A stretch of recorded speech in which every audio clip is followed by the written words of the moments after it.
السلام علیکم ورحمۃ اللہ وبرکاتہ. الحمد للہ رب العالمین والصلاة والسلام على سید الانبیاء والمرسلین وعلى آلہ واصحابہ اجمعین. اما بعد فقد قال اللہ تبارک وتعالى في القرآن المجید والفرقان الحمید. اعوذ باللہ من الشیطان الرجیم. بسم اللہ الرحمن الرحیم. وما ارسلناک الا رحمة للعالمین. صدق اللہ العظیم. کتاب فطرت کے سرورق پر جو نام احمد رقم نہ ہوتا، وہ نقش ہستی ابھر نہ سکتا، وجود لوح و قلم نہ ہوتا. وہ محفل ان پکا نہ ہوتی جو وہ امام ہوتا. زمین نہ ہوتی، فلک نہ ہوتا، عرب نہ ہوتا، عجم نہ ہوتا. سبحان اللہ. محترم ناظرین گرامی اور سامعین اعزام اور اسٹیج پر بیٹھے ہوئے علماء کرام، میرا یہاں پر کوئی ارادہ نہیں تھا بیان کرنے کا. بالکل اچانک سے استاد محترم نے حکم کیا تو حکم کی تعمیر کرتے ہوئے میں چند بات آپ کے سامنے ذکر کرنا چاہتا ہوں. باقی کے بیانات آپ انشاءاللہ تعالیٰ علماء کرام سے سنیں گے.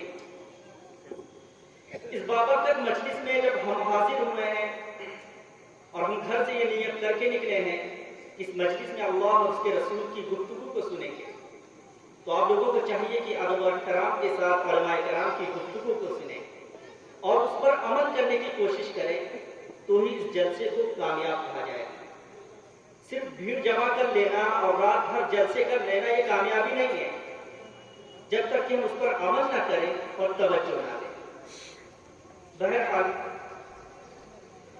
سیرت ایک ایسا عنوان ہے جس پر کوئی بھی مصنف آج تک قلم اٹھا کر یہ کہہ نہیں سکا کہ میں نے حق ادا کر دیا. کوئی مقرر اس پر بیان کرنے کے بعد یہ کہنے کی قدرت نہیں رکھ سکا کہ میں نے حق ادا کر دیا. کوئی شاعر اپنی شاعری کے ذریعے کہنے کی طاقت نہیں رکھ سکا کہ میں نے اپنی شاعری کے ذریعے آقا علیہ الصلوۃ والسلام کی پوری تصویر کشی کر دی.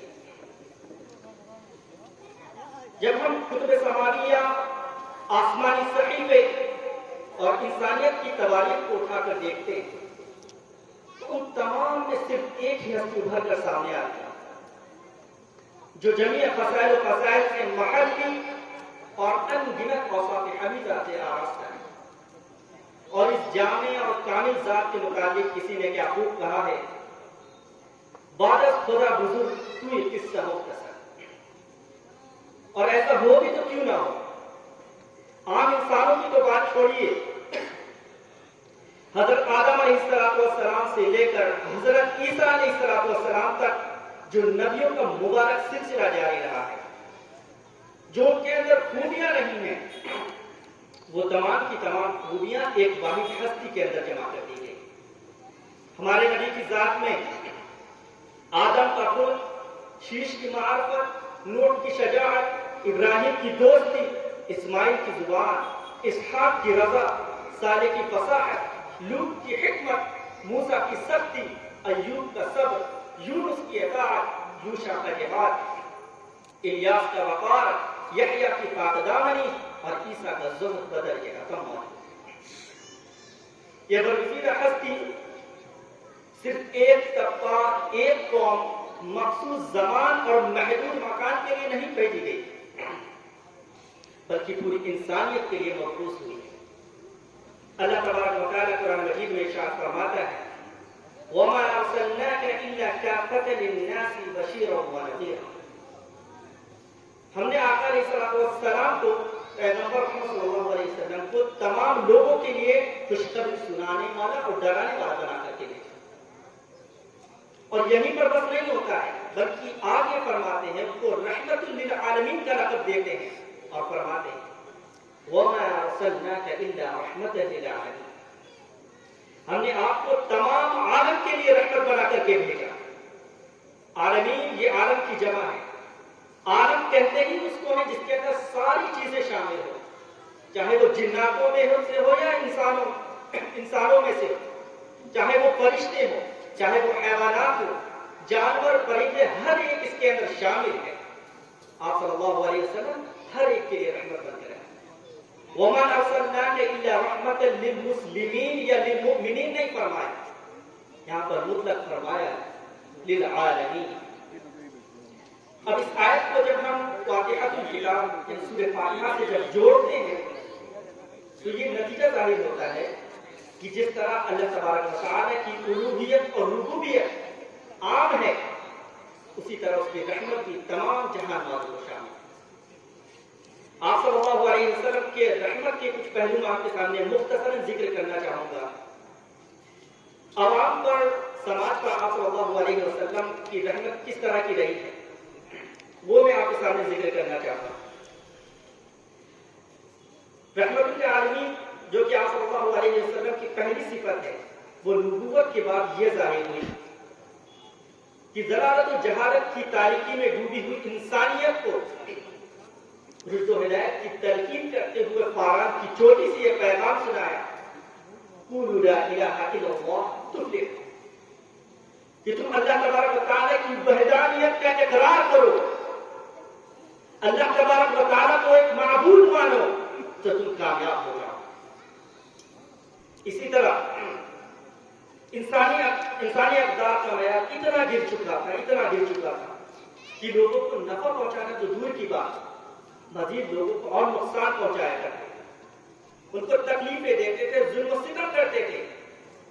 لیکن آپ صلی اللہ علیہ وسلم نے تمام انسانوں کو یہ پیغام سنایا، وَقُولُوا لِلنَّاسِ حَسَنًا، لوگوں کے ساتھ میٹھے بول کرو، لوگوں کے ساتھ نرم گفتگو کرو۔ یہاں پر بھی بالکل مطلق فرمایا، کسی مسلمان کی قید نہیں کی، چاہے وہ مسلم ہو یا نان مسلم ہو، چاہے وہ مرد ہو یا عورت ہو، چاہے وہ عربی ہو یا عجمی ہو، ہر ایک کے ساتھ نرم گفتگو کرو، ہر ایک کے ساتھ میٹھی گفتگو کرو۔ یہ ہے ہمارے آقا صلی اللہ علیہ وسلم کی تعلیم۔ آج ہم اتنے بدنام کیوں ہیں؟ مسلمانوں کو ذلت کی وجہ سے کیوں دیکھا جاتا ہے؟ کیونکہ خود مسلمانوں نے ہی اسلام کو بدنام کیا۔ آقا علیہ الصلوۃ والسلام کی تعلیم کو اپنایا نہیں، ان کے طور طریقوں کو اپنایا نہیں، ان کے حلیے کو اپنایا نہیں، صرف ہم نام کے مسلمان رہ گئے ہیں۔ جب نام پوچھا جائے گا تو پتہ چلے گا کہ ہاں ہم مسلمان ہیں، فلاں عبداللہ ہیں، فلاں رضا، لیکن ہمارا نہ حلیہ آقا علیہ الصلوۃ والسلام جیسا، نہ ان کا طور طریقہ ہمارے اندر، تو ہم کس نام کے مسلمان ہیں؟ ہماری ذلت نہیں ہوتی تو اور کیا ہو؟ اللہ تبارک و تعالیٰ قرآن مجید میں ارشاد فرماتا ہے، لَقَدْ كَانَ لَكُمْ فِي رَسُولِ اللَّهِ أُسْوَةٌ حَسَنَةٌ، نبی علیہ الصلوۃ والسلام کی ذات میں تمہارے لیے ایک بہترین نمونہ ہے۔ اس آیت سے یہ ظاہر ہوتا ہے کہ اگر ہم کو اللہ تبارک و تعالیٰ کا قرب حاصل کرنا ہے، اللہ تعالیٰ کی رضا حاصل کرنی ہے، تو حضور صلی اللہ علیہ وسلم کے رنگ میں خود کو رنگ لینا ہوگا۔ اور آپ صلی اللہ علیہ وسلم کا رنگ اختیار کیسے کریں گے؟ ہم اسی وقت ہم آپ صلی اللہ علیہ وسلم کو اختیار کر سکتے ہیں جبکہ آپ علیہ السلام کی پوری زندگی ہماری آنکھ کے سامنے ہو، اور آپ کی زندگی کے پورے حالات بغیر سیرت کے مطالعے کے نہیں ہوتے۔ آپ سیرت کا مطالعہ کریں، علماء کے بیانات کو سنیں، علماء سے رابطہ کریں۔ آج سب کچھ آسان ہے لیکن ہم سیکھنا نہیں چاہتے ہیں۔ اسی وجہ سے ہم کو نہ سنت کے بارے میں پتہ ہے نہ شریعت کے بارے میں پتہ ہے۔ آپ صلی اللہ علیہ وسلم کا عورتوں پر رحم کیا رہا ہے، اسی طرح آپ صلی اللہ علیہ وسلم کا مردوں پر رحم کیا رہا ہے، وہ تھوڑا میں آپ کے سامنے ذکر کر دیتا ہوں۔ زمانے جاہلیت میں ایک زمانے سے عورتوں پر ظلم و ستم ہوتا آ رہا ہے، ان کے حقوق کی پامالی ہوتی تھی اور بے حرمتی ہوتی تھی، ان کے حق کو ادا نہیں کیا جاتا تھا۔ لیکن آپ علیہ الصلوۃ والسلام نے ان کے حق کو بدلایا، ان کے بیویوں کے حقوق کو انتہائی بلیغ پیرائے میں بتایا، وَلَهُنَّ مِثْلُ الَّذِي عَلَيْهِنَّ بِالْمَعْرُوفِ۔ اس آیت میں عورت اور مرد دونوں کے حقوق کو یکساں بیان کیا ہے، یعنی جو حق عورت کے مردوں پر ہے وہی مرد کے حق عورتوں پر۔ ایک حدیث میں آتا ہے آپ صلی اللہ علیہ وسلم نے حجۃ الوداع کے موقع پر اپنے خطبے میں بیان کیا تھا کہ عورتوں کے بارے میں اللہ تعالیٰ سے ڈرو، تم اپنی عورتوں کو وہی کھلاؤ پلاؤ جو تم کھاتے پیتے ہو، جو کچھ تم پہنتے اوڑھتے ہو وہ اپنی بیویوں کو اور پہنا اوڑھاؤ۔ ایک شخص نے آقا علیہ السلام سے پوچھا کہ بیویوں ہمارے اوپر بیویوں کے کیا حق ہے؟ تو آپ صلی اللہ علیہ وسلم نے فرمایا کہ تم اچھا پہنتے ہو کھاتے ہو تو اپنی بیویوں کو بھی اچھا پہناؤ اچھا کھلاؤ، تم اچھا پہنتے ہو تو ان کو بھی پہناؤ اچھا، ان پر کبھی ہاتھ مت اٹھاؤ، ان پر ظلم و ستم مت کرو، ان کے ساتھ نرم گفتگو کرو، کی تعلیم۔ اسی طرح زمانے جاہلیت میں بچیوں کو زمینوں میں زندہ درگور کر دیا جاتا، زندہ دفن کر دیا جاتا۔ ایک صحابی کا واقعہ ہے، وہ کسی بچی کو لیے ہوئے تھے اور آپ صلی اللہ علیہ وسلم کے سامنے اس کو کھلا بھی رہے تھے اور رو بھی رہے تھے۔ تو آقا علیہ السلام نے پوچھا کہ تم کیوں رو رہے ہو، کیوں رو رہے ہو؟ تو صحابی نے ذکر کیا کہ میں بہت زیادہ خوفزدہ ہوں کہ مجھ سے بہت بڑا گناہ ہو گیا۔ جب میں زمانے جاہلیت میں تھا، میں ایمان نہیں لایا تھا، تو میں بھی بچیوں سے نفرت کرتا تھا، اس کو زندہ دفن کر دیا کرتا تھا۔ پھر وہ اپنا واقعہ بتاتے ہیں کہ میں نے اپنے گھر پر کہا تھا کہ اگر میرے گھر بچی پیدا ہوگی تو میں اس سے قتل کر دوں گا، مار دوں گا۔ تو ان کی بیوی خوفزدہ ہوتی ہے اور اس بچی جب ان کے گھر بچی پیدا ہوتی ہے اور ان کے شوہر اس کو گھر میں موجود نہیں ہوتے،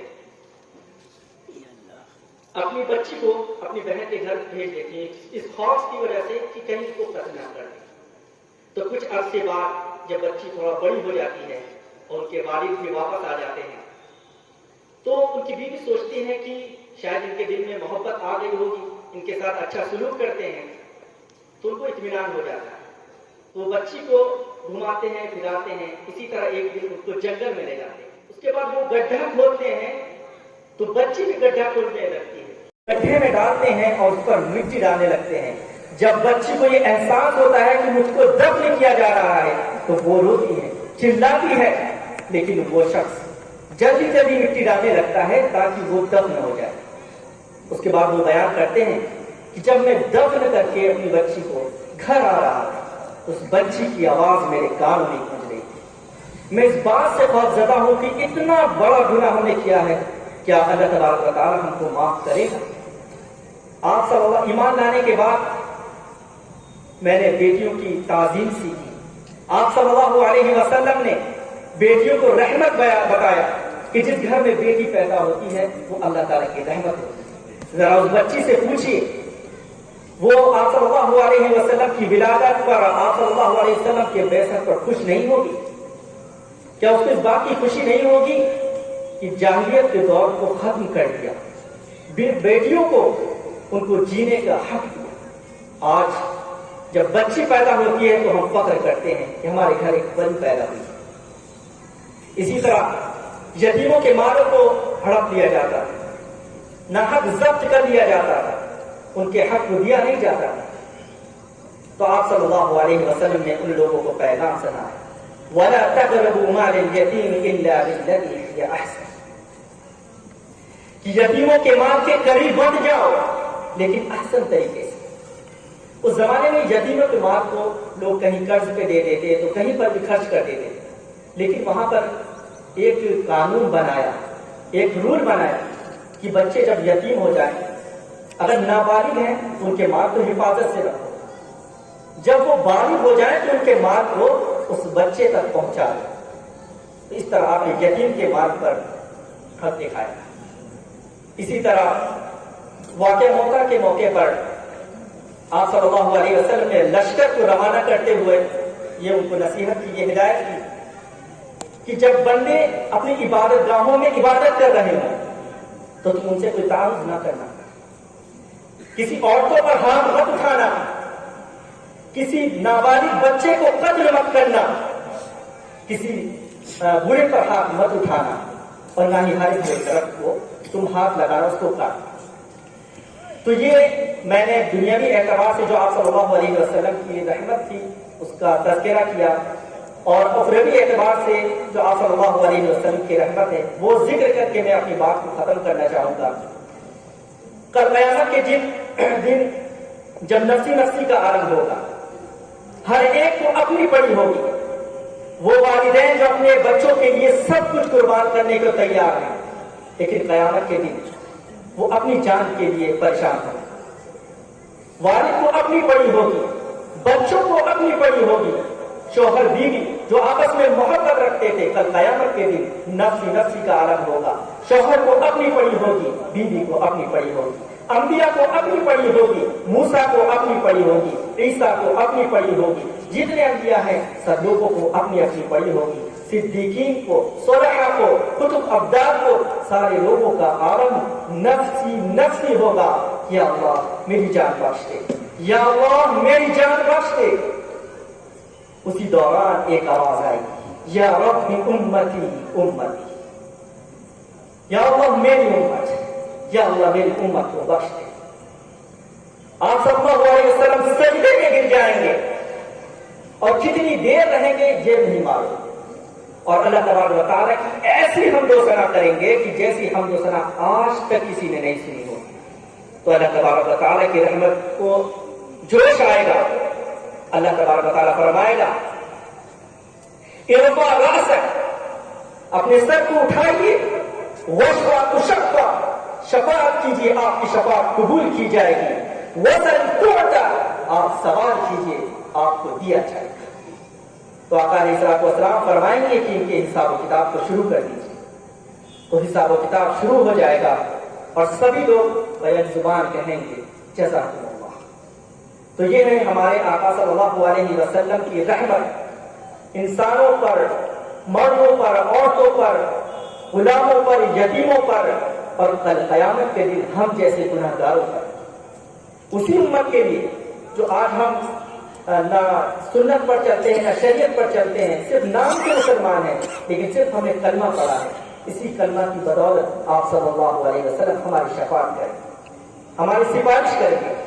تو آپ لوگوں سے گزارش ہے کہ جس نے ہم پر اتنی رحمت نازل کی ہو، ہمارے لیے سب کچھ کرنے کو تیار ہو، ہمارے لیے تکلیفیں جھیلی ہوں، تو ہم کیا ان کی بتائی ہوئی بات پر نہیں چل سکتے؟ کتنے ہی افسوس کی بات ہے. آپ سبھی لوگ اس مجلس کے ختم ہونے کے بعد ارادہ کریں کہ یہاں پر رسمی اعتبار سے نہ بیٹھیں، اس کو یہاں سے کچھ حاصل کر کے جائیں، تب جا کر آپ کامیاب کہلائیں گے. اللہ تبارک و تعالیٰ سے دعا ہے کہ اللہ تبارک و تعالیٰ ہم تمام لوگوں کو شریعت کا پابند بنائے، نبی علیہ السلام کی ہر ایک سنت پر چلنے والا بنائے. وآخر دعوانا ان الحمد للہ رب العالمین.